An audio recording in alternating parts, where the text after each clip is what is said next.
আসসালামু আলাইকুম ভিউয়ার্স। রাজশাহীর যারা স্থানীয় তারা কম বেশি এই মিস্টার বুলেট রেস্টুরেন্টটাকে চেনে বলে আমার ধারণা।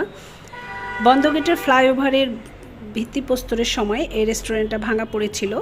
রিসেন্ট আবার রেস্টুরেন্টটা দেখলাম নতুনভাবে বেশ বড় পরিসরে এটা আবার উদ্বোধন করা হয়েছে এবং পিছন দিকে অনেক স্পেস তারা নিয়েছে এবং ছোট ছোট কর্নারের মতো বসে চা খাওয়ার কফি খাওয়ার জায়গাগুলো করেছে। আবার একটু ছোটোখাটো কিটি পার্টি করার মতো জায়গা তারা এখানে রেখেছে। আবার খাবার আইটেমের মধ্যেও কিন্তু অনেক কিছু পরিবর্তন করেছে। আগে তো শুধু চা কফি পাওয়া যেত, এখন এখানে চাইনিজ আইটেম, স্ন্যাক্স, নান গ্রিল আর সাথে চা কফি তো আছেই।